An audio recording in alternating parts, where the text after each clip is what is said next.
The Big White Cat, a Scandinavian story.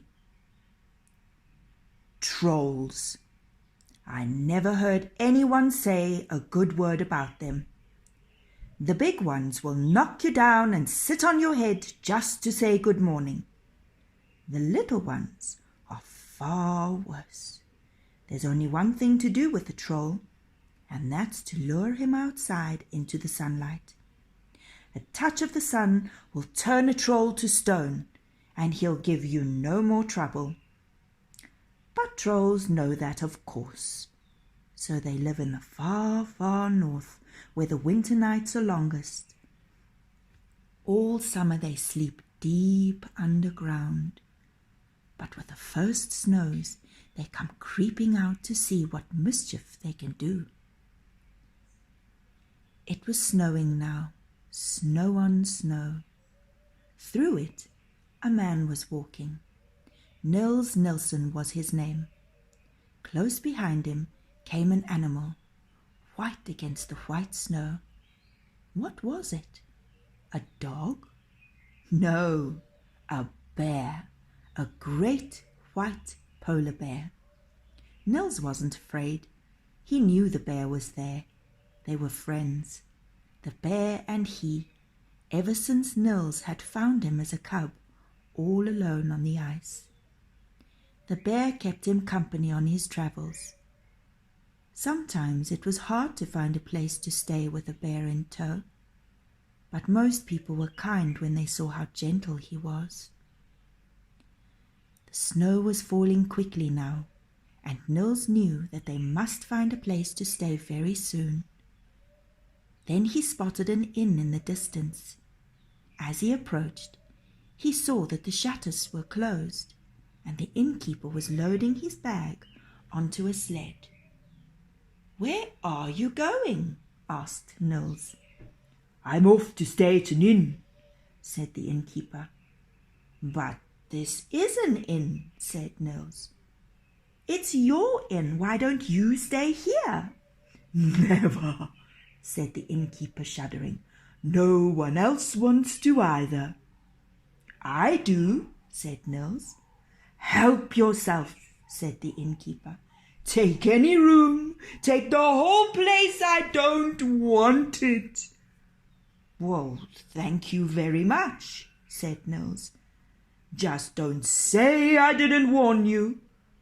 And off went the innkeeper, pulling his sled behind him. "Warn me? About what?" Nils wondered.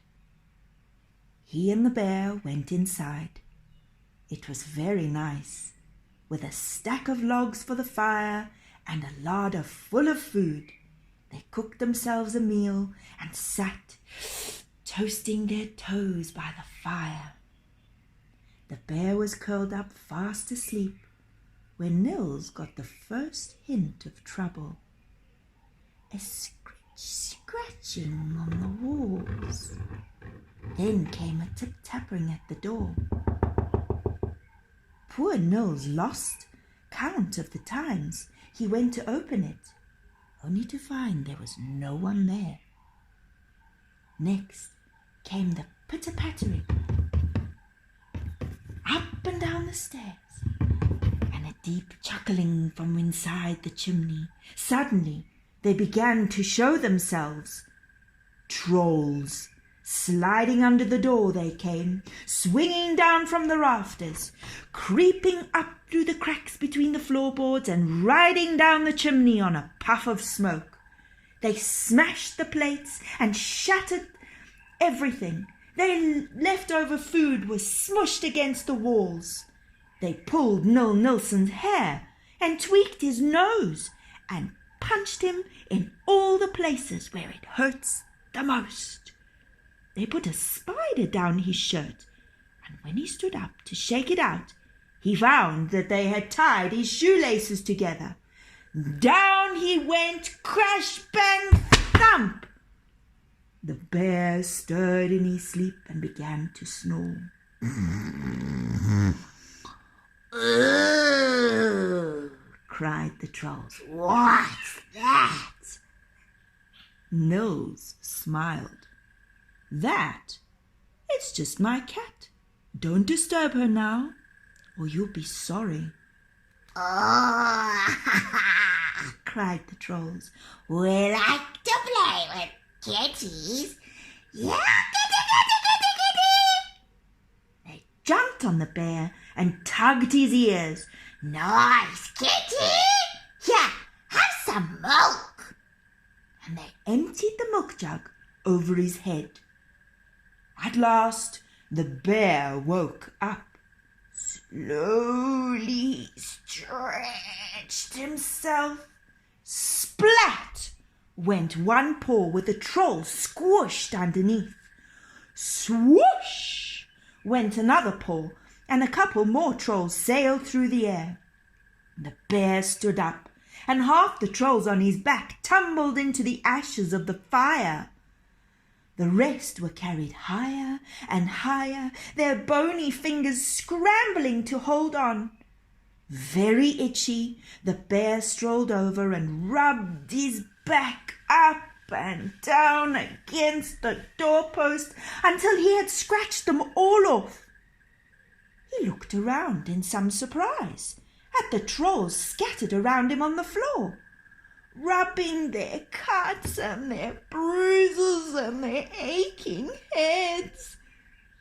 He was a friendly bear, always ready to make new friends, and so he smiled, showing his sharp white teeth. Ah! Screamed the trolls. The pussycat's going to eat us! And they ran for the doors, the windows, and the chimney. They squeezed themselves down the cracks in between the floorboards, and in a few minutes there wasn't a troll to be seen or heard anywhere. Not that night, nor any other night for the rest of the winter. The innkeeper never returned, so Nils stayed on. There were plenty of customers again once word got round that the trolls were gone. Summer came round again, and fall. The days were getting shorter, and Nils was clearing the first snow away from his front door when he heard a voice calling from the forest trees. Nils! Nils! Nils Nelson! That's me, said Nils. He recognized the voice at once. A troll's voice heard once is not something you forget. We're looking for a place to spend the winter, Nils. Nils smiled.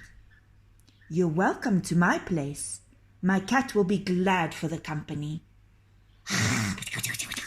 Oh, yeah. There was a horrid whispering amongst the trees. You still have that big white pussycat? I do, said Nils. I shan't be surprised if she doesn't have kittens soon. 6 or 7 at least.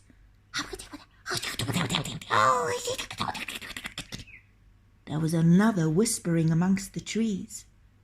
Then silence. When shall we expect you? Called Nils. But there was no reply, just a pattering of little feet, moving away very fast.